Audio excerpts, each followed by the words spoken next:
Hello everyone, and welcome back to another exciting episode. And today we are starting our video right here in Kangemi town, which is just a small town in the outskirts of Nairobi city, some 10 kilometers from the city center, with 100,000 people, and a majority of them are Luyas. But that's just a by the way. Kangemi is not our destination today. Today I want to drive all the way to Gachie, near Rwaka town, which is another small town and historic too, and it is home to lower and middle income earners, just like Kangemi. But in the meantime, we'll drive through some of the most affluent neighborhoods in the Nairobi city. I will also show you some of the most beautiful and expensive mansions in the city. In fact, some of these neighborhoods are Loresho, Kitisuru, and Kuna, and some nice beautiful roads, as you can see on your screen. So stick around until the end, and don't forget to subscribe to our YouTube channel, Village to Town TV, a channel that is dedicated to continue showcasing beautiful villages, towns, and cities across the continent. If you have just noted, I just left the busy Nairobi-Nakuru highway and joined this beautiful road. It links the highway to Red Hill Road. In fact, its official name is Red Hill Link Road, which is not a very old road. In fact, you can tell by the design. In fact, most old-timers can recall that it was during the Kibaki era when his then Prime Minister, Raila Odinga, said enough is enough and pushed for the reclamation of this land where this road was to be constructed. Of course, he faced it rough from the residents. Remember, there was no road here, not even a trail. It was just big mansions in gated communities. And for the first time in the history of the country, the rich also cried as the bulldozers were seen demolishing some of the most expensive houses in Nairobi, just to make a way for public road. Anyway, after the demolition, no road was constructed. In fact, it stayed like that for years until the last administration of President Uhuru came into office, and he decided to construct this road. One of the craziest things about the construction is that it took only less than a year to complete the entire project, and it was never opened officially or commissioned. I don't know why. Maybe the president was busy, or he never saw the need to do so. But here we are, with this beautiful road in Nairobi city. Remember I told you that this road cuts through some of the most affluent neighborhoods in Nairobi? In fact, we are around the Loresho estate, which is one of the richest neighborhoods in the city. In fact, I'm reminded I did a video about that sometimes back, not long ago, about 2 months ago.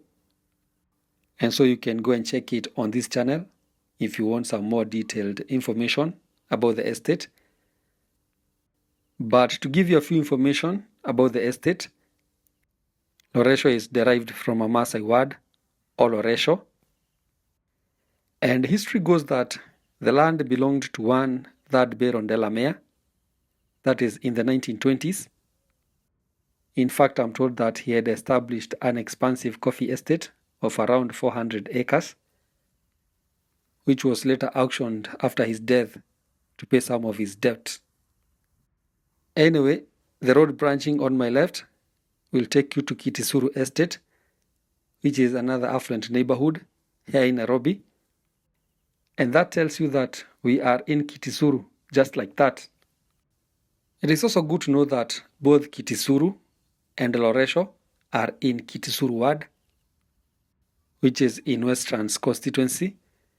And Kitisuru ward has a total population of around 31,302 people and covers an area of about 21.3 kilometers squared, with a population density of 1,465 people living in a square kilometer. That is one of the lowest in Nairobi, and that tells you that this is a rich neighborhood as the population is too low.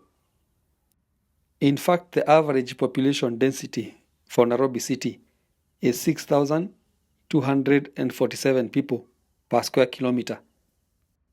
Comparing that with that of Kitisuru ward of 1,465 people per square kilometer, that is like comparing heaven to hell. Anyway, we can say that this road serves all the richest neighborhoods in the country. In fact, at the moment, we are at Nyari estate.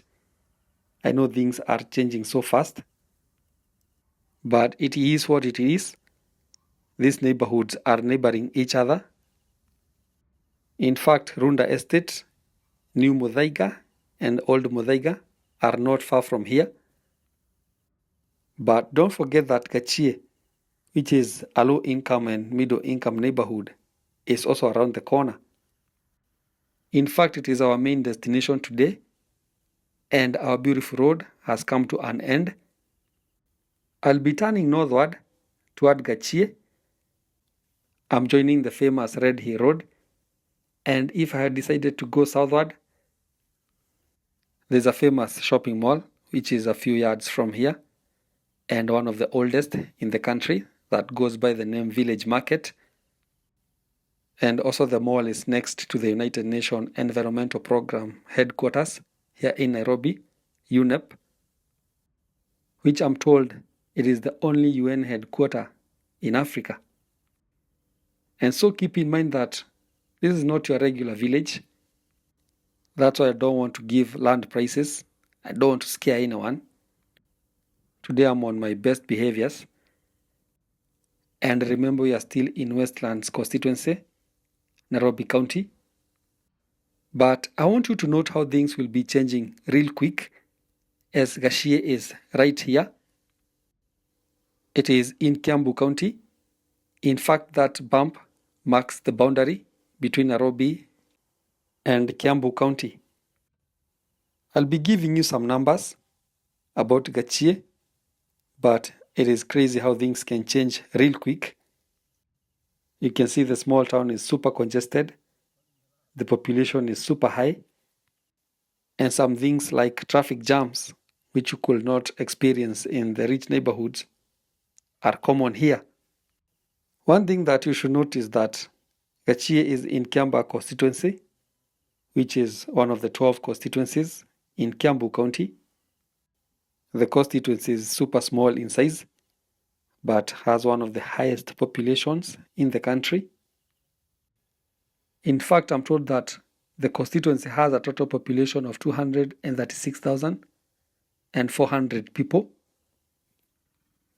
all of them living in an area of 91.1 kilometers squared. That's quite a small area, and the population density is 2,595 people living in a square kilometer, while the annual population growth is 5% per annum. In terms of the gender distribution, 51.1% are women, while 48.9% of the people living in Kiamba are men. And of course, there you can see the number of women in the constituency is a bit high. Meanwhile, the number of the people who identified as intersex, they are only 15 in the entire sub-county. Well, in terms of the age distribution, out of the 236,000 people living here, can you imagine that only 7,070 are aged 65 and above years? That's crazy, right? In fact, that is 3% of the population. Well, I'm sure that's some bad news to the old-timers. The city has never been friendly to old people. That's quite unfortunate. In fact, the number decreases the higher you go. In fact, for those aged 90 and above, there are only 346 people, while those aged between 80 and 89, there are only 1,152 people. Well, the highest numbers are the children aged 0 to 9, which are 51,519, and those aged between 20 and 29 as they are 53,290. Well, let me leave it at that. It is a beautiful evening here in Gachie village, or Gachie. Well, one name is as good as the other. And don't forget to subscribe to our YouTube channel, Village to Town. Like the video so that it can be recommended to as many people as possible. And smash the notification bell so that every time we post, you'll be among the first few people to be notified. We are back from a short break, about 3 weeks. Now we are back, bigger and better. In fact, we are heading towards Muranga and Machakos. There are some nice old towns and beautiful sites we have prepared for you. So yeah, stick around. Thank you.